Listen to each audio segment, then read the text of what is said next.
All right, we've got live pictures from the G7 summit in France where President Trump is set to meet with world leaders. Right now, he's sitting with the Emir of Qatar. He's been talking kind of off the cuff about the war in Ukraine and also about his Iran deal, talking about how his Iran deal is better than President Obama's Iran deal, and also addressed the issue of regime change, seeming to sort of change his position on whether that needs to happen, has happened. We can listen in a little bit. We've been monitoring it for anything of news value. Let's dip in for a few seconds. We'll come out in just a moment. But he didn't aim at Israel, much less. He aimed at your countries. And actually, that was a mistake for them because it brought us, these countries, in particular the 5 countries, it brought us, I mean, he even had Turkey once.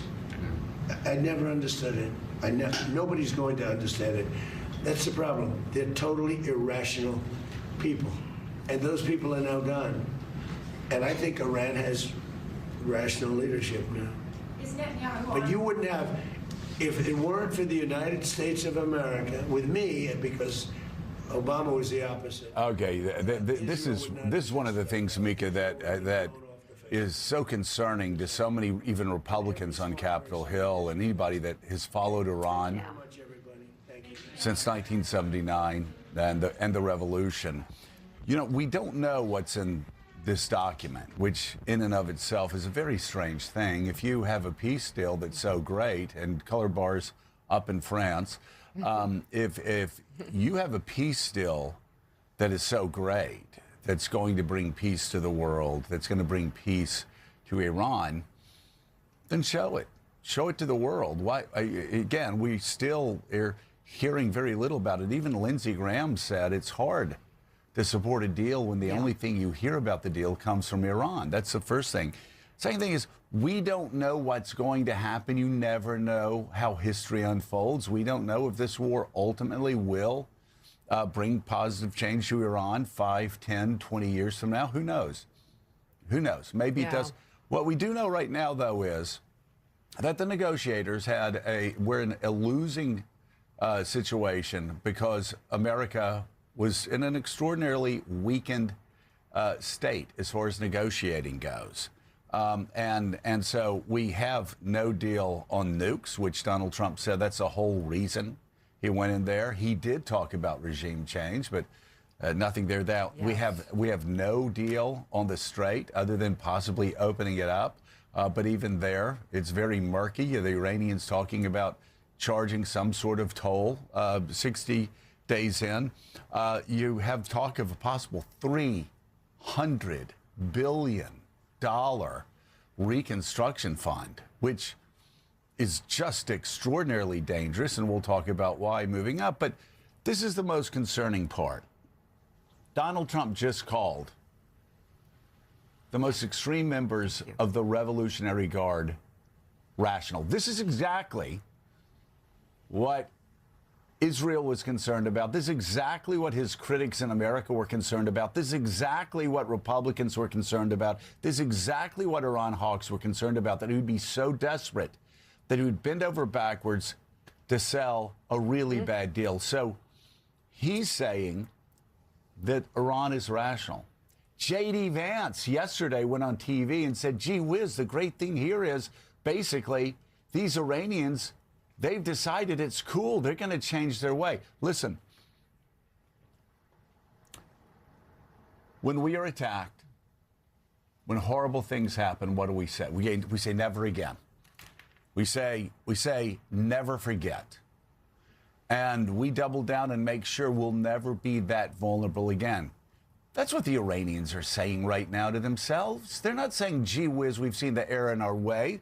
I mean, these are Islamic, these are the most radical of the most radical that have now taken control because we killed their leaders. We killed their supreme leader. We killed their top political leaders. We killed their top military leaders. And now the most radical Iranians have taken over this country. And they're not saying forget the fact that they killed all our leaders. They're not saying forget the revolution in '79, which shaped their entire life and worldview. They're not forgetting the chance for 47 years of death to America, death to Israel. They're not forgetting that we backed the Shah of Iran, who was a dictator and a thug and tortured Iranians for a generation. They're not forgetting 1953, Mossadegh and the United States going in and overthrowing their government. They're not forgetting any of that. And so when you have Donald Trump, the president of the United States, going on TV and saying, these are rational guys, please accept my deal that we did in desperation. These are rational guys. Yeah. And when you have J.D. Vance saying, hey, they've seen the errors of their way. I mean, J.D. said everything, but they were going to become members of the Southern Baptist Convention. It's really embarrassing for them. I'm embarrassed for them. It's humiliating for the United States throughout the entire region. What does Israel, what does the UAE, what do countries all across that region think when they hear Donald Trump say, oh, the most radical members of the Revolutionary Guard are rational people? What do they think when J.D. Vance says, gee whiz, well, it's great that they've changed their way? What they're saying is these people are so desperate for a deal, or either so horribly, horribly naive that they're a danger to our region, a danger to the world. And so there's an attempt to oversell this, and it's just not going to go well. Well, I think also there's a lot to learn here in this moment. Republicans, if you're watching and if you're listening to the president and other world leaders, President Trump responds to strength by backing down and paying them off. Like, the Iranians have been mocking and pushing back at Trump ever since this war began. For 3 months now, they have been saying, we don't think the way you do. No, you won't. No, no, no. At every turn, they don't care. They don't care what he says. He cannot wave a wand and make it go away. And I think it's fair to say that whatever wand he's waving now may not be exactly what Iran will ultimately put up with. That's been, so far, the blueprint that we've seen since he decided to go to war with Iran. But he responds to strength differently, and it's worth taking note because the Iranians right now here, again, still have the upper hand, and he's bragging about a deal that nobody has seen being better than the deal that President Obama put in place, and I have a lot of questions about that, Joe.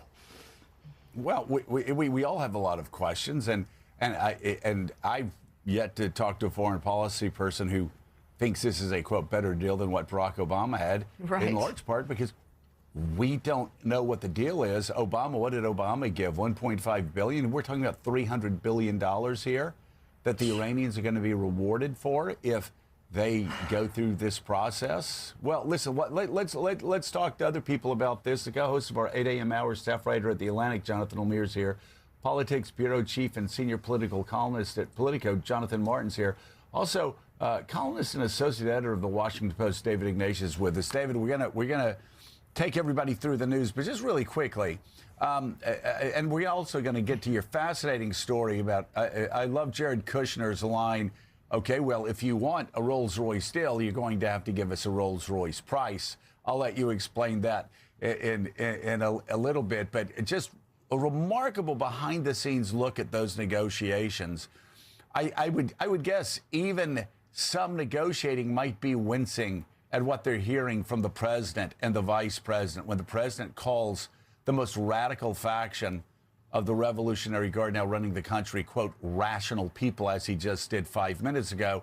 But also J.D. Vance saying, glory, glory, hallelujah. They've changed their ways. They want to turn their back on everything that they are. They want to turn their back on the core existence of their soul because we were so desperate for a deal. Take us, first of all, your reaction to the Revolutionary Guard and the people running this country now suddenly, quote, rational people. So, Joe, there's a low probability that these people have suddenly seen the promised land and are going to transform everything we know about them. It's safe to say that's the chance of that is less than 50%. But there is a chance, and we should remember that within this regime, there's a range of people with different views, different experiences, different aspirations, and that's been part of the negotiating process. What I found in really digging into the story of how this came together was that it was a complicated effort. President Trump had seen that this war wasn't going the way he wanted, and he wanted out. And so that was really the mission assigned to his negotiators, and they've been struggling with that with this unlikely group of Iranians now for several months. We'll see those personalities on Friday in Geneva. We'll see the House Speaker of the Iranian Parliament, Mohammad Bakr Kalibaf, who's been the principal counterpart in these negotiations. He'll speak. We'll see how rational or irrational he sounds. But I think the basic point that we're making, that I would make, is that it's best to see this deal as an interim step. The United States had a problem that had to be solved quickly, which was that the Strait of Hormuz had to be reopened. It couldn't continue to block global shipping indefinitely. The cost for the world economy is too high. So the Strait's going to be reopened. I think there's some consensus that that's real. And then there's this future hypothesis that perhaps as you go down the road, you'll have enormous benefits in the deal because we'll reward good Iranian behavior. They'll do what we're asking on the nuclear program. They'll do what we're asking on other issues. And the U.S. will respond by helping Iran become the modern country that I've seen in my trips to Iran most Iranians want. So that's the hopeful version. The other, arguably more realistic version is we're actually going to be headed down after this inflection point, that the bad guys are still in control, that they'll want to be as brutal, threatening to Israel. They'll want to use their proxies as aggressively. So I think a good deal of skepticism, agnosticism in a way, is an appropriate response to this deal. We just don't know where it goes next beyond the fact, it seems to me, that the Strait of Hormuz will reopen, making a significant difference in the world economy for the next few months. Beyond that, right. We'll argue about this, I think, for weeks and months, probably. Well, several Republicans on Capitol Hill are expressing skepticism about the tentative deal. Republican Senator Tom Tillis of North Carolina said, quote, "If it's a secret deal, then how can I take it seriously?" Republican Senator Lindsey Graham of South Carolina wrote on social media, quote, "I look forward to reviewing the actual document rather than relying on Iranian propaganda reports." And Republican Senator James Lankford of Oklahoma said, quote, "We all have questions. No one has seen it." Joe? Yeah, Jonathan Martin, I will, well, it's not like I'm confessing here because people can go back and look at the tape. I was against the 2015 Obama deal, and I was against the 2015 Obama deal because I'm a conservative. I don't trust the Iranians. I don't trust them to do the right thing. They see us as their mortal enemy. They see Israel as their mortal enemy. They see democracy as being the antithesis of everything they want. They think we're corrupt, we're backslidden, we're all the things that we've heard through the years. The great Satan. I bring that up only to say, if they didn't trust the Obama deal, that was painstakingly negotiated, and I didn't trust it, that was painstakingly negotiated, that went into great detail, that the Obama team spent months and even years working up to. So you actually had the Iranians about as pinned down as they were ever going to get. Just think about how Republicans on the Hill today are responding to this. Oh, well, they may get $300 billion here. They may get $24 billion there. They may get, I was upset about $400 million of pallets of cash, right? And we had a long, David and I had long negotiations, conversations on the show. Was this the right thing to do? And he said, who knows? It's an existential risk. But at the end, he said it's worth taking. But if that's how I was feeling, and most Republicans were feeling in 2015 about you couldn't trust Iran, What about this? We don't have paper. We're hearing $300 billion to Iran for reconstruction funds, and we're hearing Donald Trump saying these are, quote, rational people, and the vice president saying, miraculously, they've now seen the errors in their way. J. Mart, you take it. The IRGC has grown in office, Joe. They've really come to become mature and really appreciate campaign finance reform, for example. No, look, I think if you ask most Republicans on the Hill, what they would say privately is this is not a deal. This is a ceasefire to reopen the straits to unlock global oil markets, posing as a deal. They had to reopen the straits for raw political reasons because you can't keep the straits blocked because you can't keep jacking up the price of fuel, which is going to create a 2006-style midterm wipeout. They had to open the straits. Everything else is going to be punted down the road to be decided later. And I think privately, there's a relief among the GOP that the straits have reopened because it does create downward pressure on oil prices. But they are, to your point, Joe, going to have to eat a humiliation here for the next weeks or months about the actual details as they come out. And a lot of it will be punted and based on Iranian behavior, and they can hedge on that. But they know deep down that this is not really a deal. It's a glorified ceasefire. J. Mart's right. This just simply pushes things down the road a little bit, and we're seeing a furious attempt from the president himself, his vice president, and members of the administration to spin this as something bigger than it actually is. What this is, and people I've talked to around the administration will quietly admit, is that the president wanted out. He's wanted out for a while. We saw him repeatedly threaten Iran with hostilities, but no one believed that he would follow through. Iran, in particular, would call his bluff because the president saw this war was bogged down. He was not going to commit ground troops. He did not want to do a full-on, despite his bluster, did not want to do a full-on attack in terms of infrastructure and the like, because he was afraid of the consequences for American allies in the Gulf. He was afraid of what that could mean for energy markets.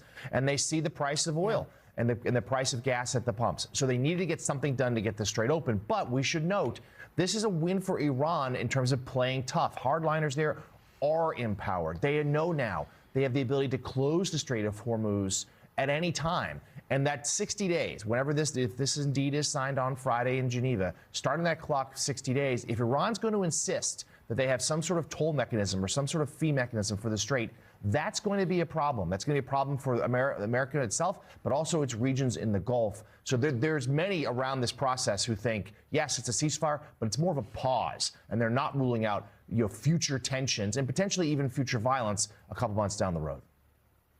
We will keep monitoring the events at the G7 summit in France. Also still ahead on Morning Joe, a lot more to get to. On the issue of what we will do to terminate pollution and to save our planet, the policy must include, and my experience as Attorney General reinforced that for me, the policies must include accountability and consequence for bad behaviors. That was former Vice President Kamala Harris this morning, alongside Arnold Schwarzenegger at the Austrian World Summit taking place right now in Vienna. The summit is celebrating its 10th anniversary this year, with climate leaders from several countries taking the stage to discuss and offer solutions now to fight climate change by bringing together governments, businesses, and individuals. And this year's theme is We Are Unstoppable. And Arnold Schwarzenegger joins us now from Vienna. He is, of course, the host of the summit. Governor, thank you so much for being with us. We greatly appreciate it. Well, thank you very much for having me. And, I just want to, right off the top, correct you, because you said this is climate change. I want you to talk about fighting pollution, because we have to terminate pollution. And that's what I always say. I use my movie lines, hasta la vista, pollution. So this is the kind of things we have to talk about. Climate change, most people don't understand, and they don't care about any of that stuff. I think they care about pollution, because pollution is the thing that actually kills 7 million people a year. Climate change, and with all the bad weathers and the storms and the floods and all of this stuff, that kills maybe 25,000 people, which is, of course, 25,000 people too many. But pollution kills 7 million. So this is why I always stress pollution rather than climate change. And what are some of the ideas right now that you're hearing this year that you're getting excited about in some ways to fight pollution? Well, you know, what the conference, the theme of the conference is that we are unstoppable. And the reason why it is because, as you know, in America, we have an administration that doesn't really believe in pollution being a threat to our health and that it kills all of these people. So we want to encourage people here to just say, stop whining about the White House and about them not believing in them. I said, what is it that we can do? I said, because it doesn't really matter in the end who is in the White House. What really matters is what we're doing on a state and local level. I said, we have to rely on ourselves. That's where the action is. And so when you think about, you know, what California has accomplished and what Texas is accomplishing right now and what Massachusetts is accomplishing and Minnesota and all of those states, it's really remarkable because they just say, okay, we're going to take the bull by the horn and we're going to go and create the changes and we're going to set goals of upping our renewable energy, lowering our greenhouse gases and all those kind of things. Let's not wait for the federal government to take the lead. Let us take the lead. So what we are doing is with this conference here is really encouraging people to go and to just continue working themselves and think about what can I do versus what can they do. That's such an important message. I wanted to ask you, you've said some very inspiring things about American democracy. And I've always found that immigrants have a better perspective sometimes than those of us who were born in America and were raised here, because we just assume that democracy is always going to be with us. We always assume that everything will always be the way it is. You've given some very moving warnings in the past about your own family members that have been were swept up during World War II in Nazism. And you've warned Americans against this. I'm wondering, as you look at what's happening with Gavin Newsom and his wife, as you look at what's happening where people are trying to say that California's elections are being rigged. You're the last Republican governor elected in California, and it took 30 days. That's the law.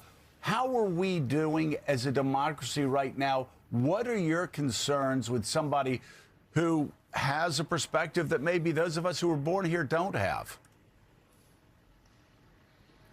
Well, you know, it doesn't really matter where you live.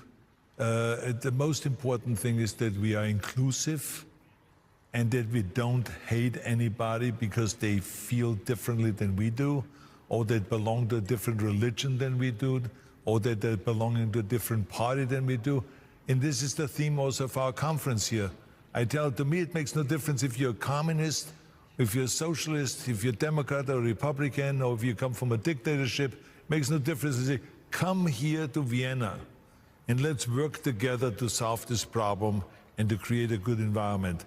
I think that if we work together, we are much more powerful rather than fighting each other and always alienating half of the people. So to me, I think going in the direction of kind of like inclusion has always been something that I was taught by people here in Austria. And then when I came to America, I saw inclusion really in the highest level, you know, where people were kind of like really helpful to me as an immigrant that just arrived in America. They gave me pillowcases and pillows and blankets and dishes and silverware and the black and white TV and all of this kind of things.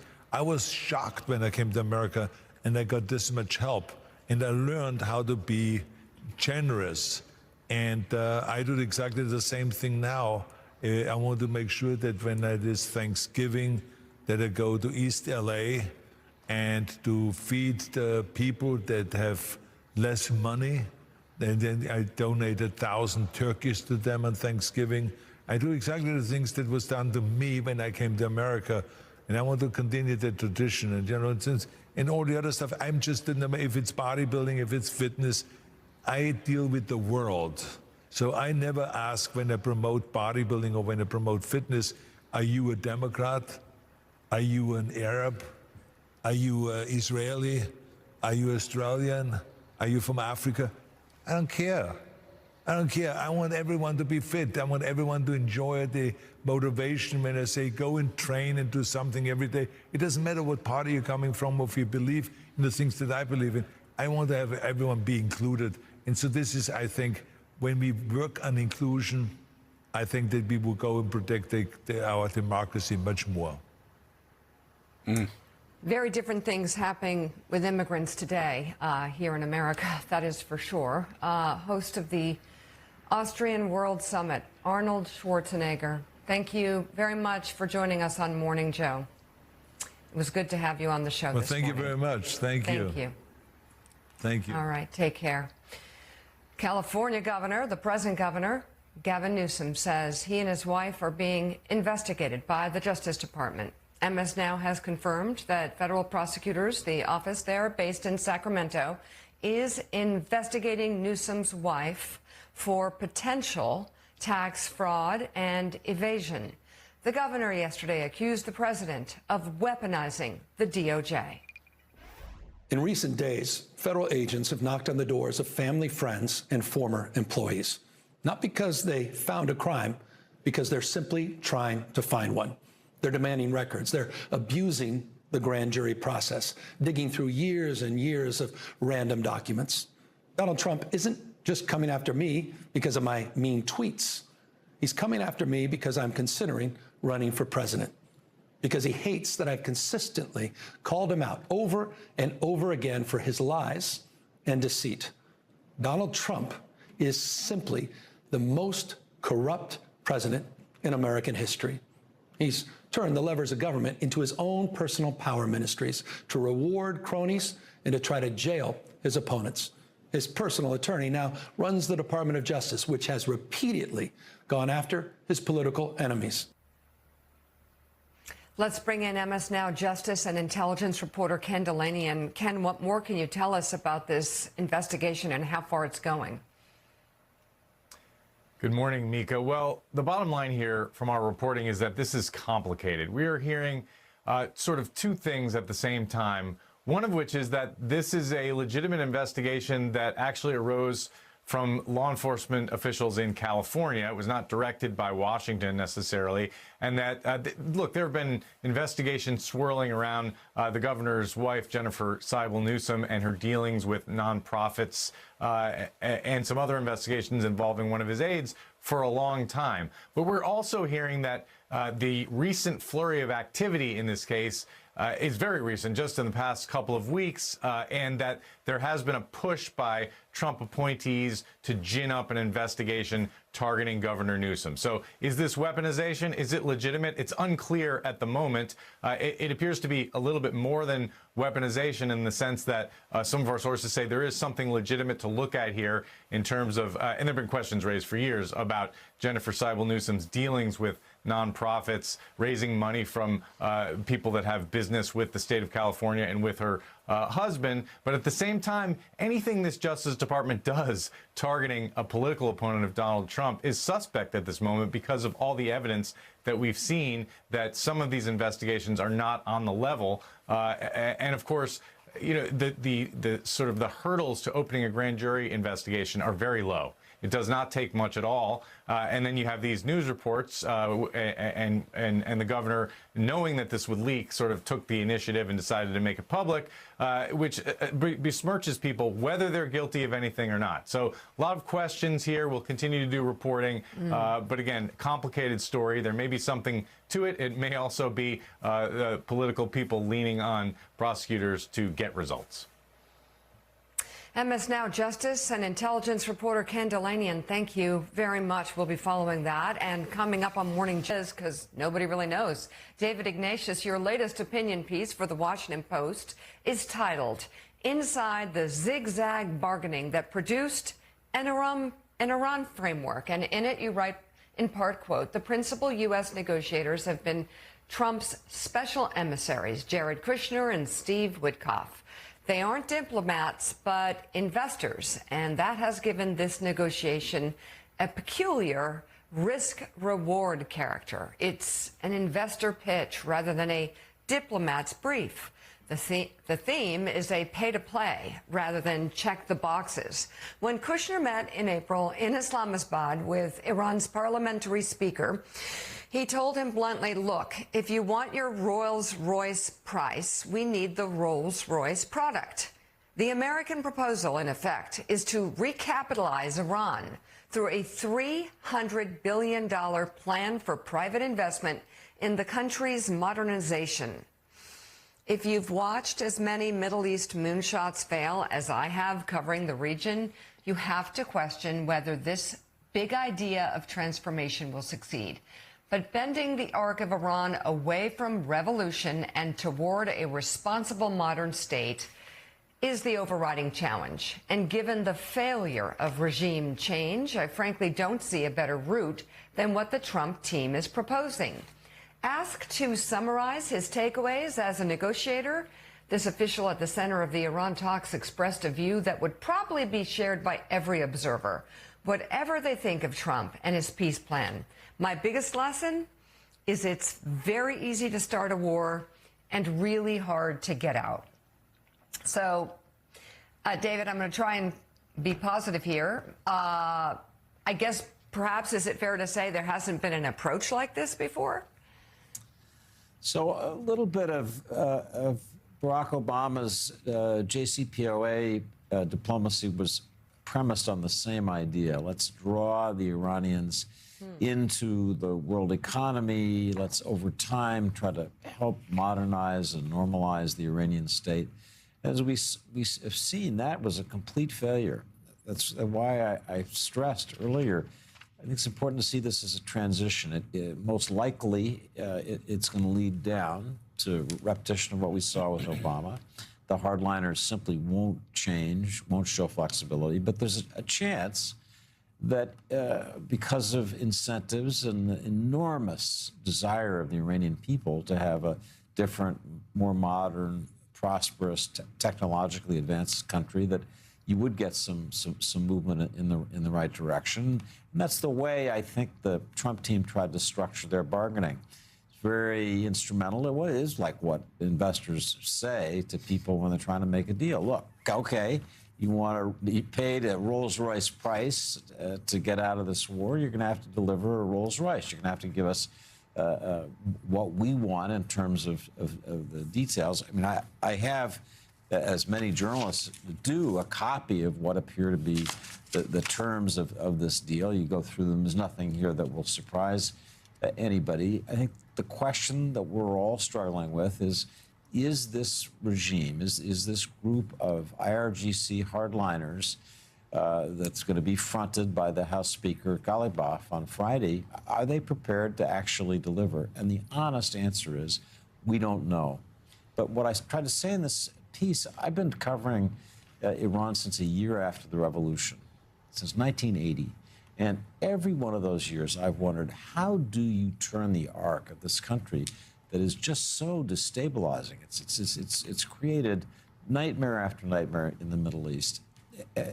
Many different attempts have been tried. The attempt to bomb them into changing, the attempt to assassinate the leadership, knock them all out, and then see if we can get regime change. Brave Iranians in the opposition, by the tens of thousands, died in January trying to bring regime change. None of it's worked. So I've been asking myself, okay, how would you get there? How would that arc bend over time towards something that's more stable for Iran, for the region? I don't know the answer, but I wouldn't just dismiss out of hand this idea that the desire of Iranians, including people in the regime, for a different, more modern country that looks like their neighbors across the Gulf, Abu Dhabi, Dubai, Saudi Arabia, that isn't a possibility worth exploring, Joe.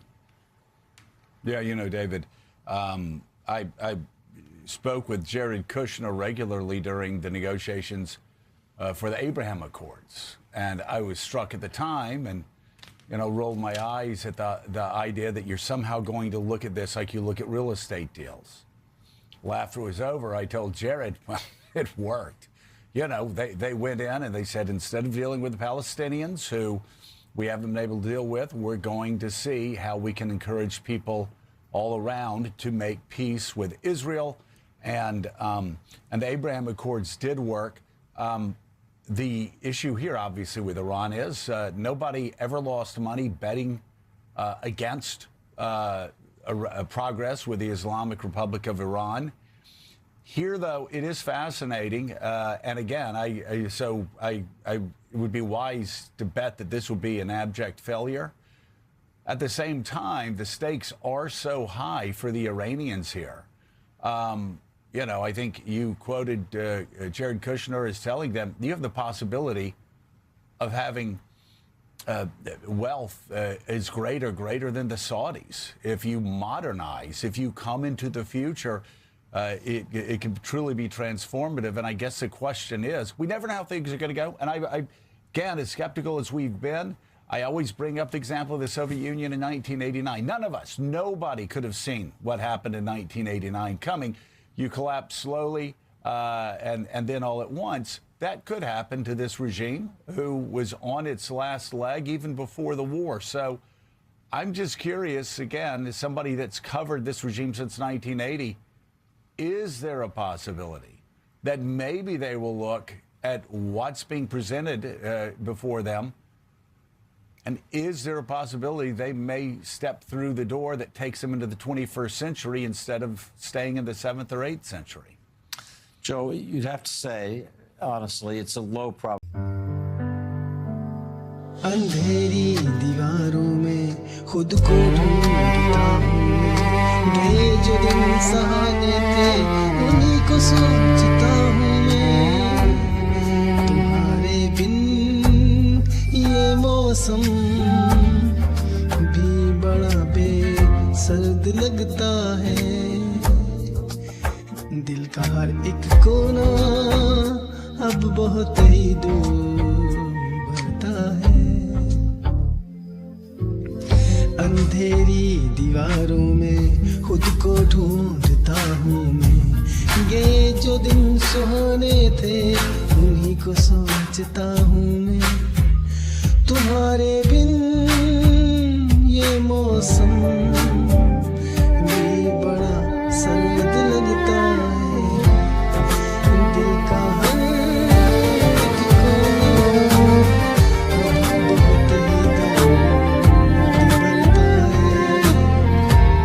भरता है मेरे साए भी मुझसे अब जुदा होने को कहते हैं तुझे खोने की राहों में ये आंसू बहने लगते हैं कहाँ जाऊं कहाँ ढूंढूं मेरा वो साजो सामा तो मेरी हर एक तमन्ना तू मेरी रूह का मकान तू लकीरों में नहीं लिखा जो तुमने ख्वाब देखा था वफा की इस कहानी में फकत एक गम ही लिखा था सितारों से भी पूछता है पता तेरा कहाँ होगा मगर खामोश है दुनिया कहाँ मेरा जहाँ होगा बस एक बार मुड़ के देख ले मेरी बेबसी की सूरत मुझे है आज भी तेरी वफा की सख्त जरूरत साए मेरे तन्हा सफर बस रह गया दर्द का असर साए मेरे तन्हा सफर बस रह गया दर्द का असर